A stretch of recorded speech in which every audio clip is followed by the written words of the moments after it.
All right, I thought I would chat with you guys again a little bit about why and how some people might want to prioritize upper chest and delts for aesthetics. And in fact, at the time that I'm making this video while I'm doing a cut, this is exactly what I've been doing in the previous couple weeks. And so I have footage of some of my training involved with doing that. So let's talk about this a little bit. So when it comes to this, some things to think about when guys, particularly men, are chasing a very aesthetic upper body look. A lot of guys will obsess over things like, their biceps. And I'm not saying you shouldn't train your biceps if your goal is aesthetics. I've been playing catch up with my arms because mine have been lagging. But when it comes to that aesthetic look, and there's some points to this involving androgen receptors, because we know that what muscles in the body have the most androgen receptors, meaning testosterone and male hormones, impact those muscles slightly more than other muscles. What we just talked about, your upper chest, your delts, and then your traps to some extent. And we know that there's some evolutionary history behind that. Interestingly enough, because those are the muscles that make you look bigger and wider up top. So from a distance, back in tribal times, we're talking hundreds of thousands of years ago, right? And tens of thousands of years ago, that if from a distance the men had wider shoulders so they could see like that from a distance, other tribes knew maybe not to mess with them. They might be bigger and stronger potentially than average, and so they didn't want to mess with them. Okay? They didn't want to mess with them. Also, it comes over to that whole point of then virility. It was a sign that prospective women could notice immediately, possibly a stronger, more virile male. So there's a lot of potential evolution as to why we perceive it that way, right? Because this has been speculated. Like, researchers have had to try to look at this and go, why is there a higher androgen receptor density here? So why do these muscles then men grow faster than women? And it's not because women don't have muscle fibers and all that. It has to do purely with specifically the male hormones and secondary male characteristics. Okay. See where we're going with this?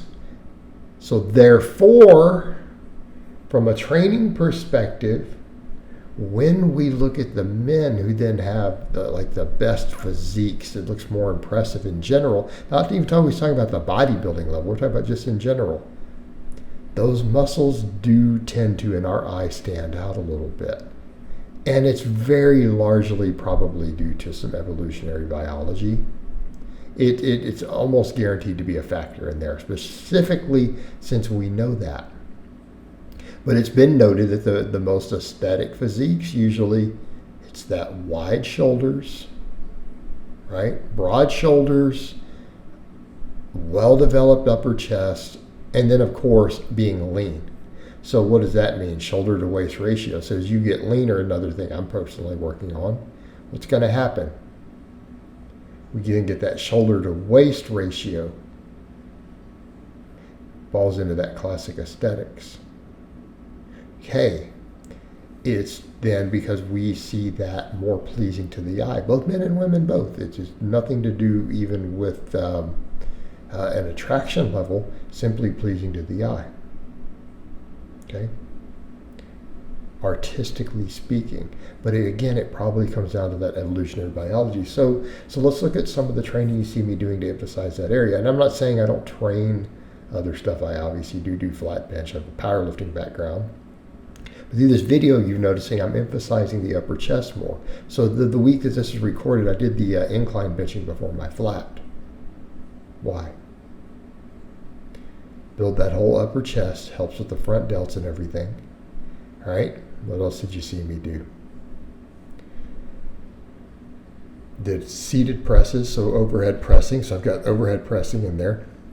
What does that do? It works the entire shoulder to a lesser extent than the other shoulder exercises. Very anterior delt dominant. Also tends to work that pec minor up in the upper chest. So there can be some good crossover between the incline benching and like the seated press like that, or an overhead press. Okay, there is some muscle overlap, but both of those exercises work that entire region. Now, obviously, the overhead pressing is going to be a little more of the overall shoulder and less of the chest, considerably less of the total chest, absolutely. Definitely getting a bit of the upper chest, but it helps with all those tie-ins there. Then you've got the incline benching, right? This combination works pretty good for this, even though there may be, some redundancy there. We all need multiple exercises to work stuff, right? This combination really, really helps, right? Helps a lot.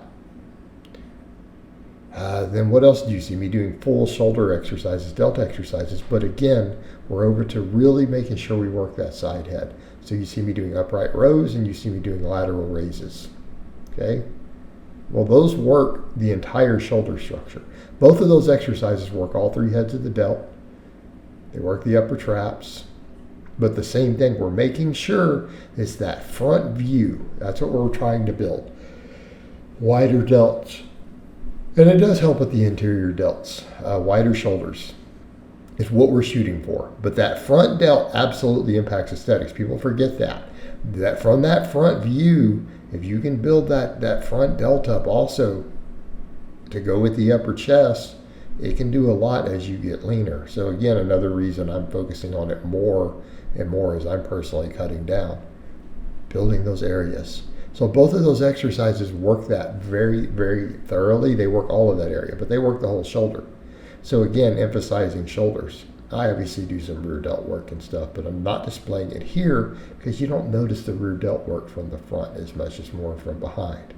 And actually, most people say my lats and my calves are probably my best muscle group. They're not shown at all in this video, but that's okay. It's not what we're about in this one.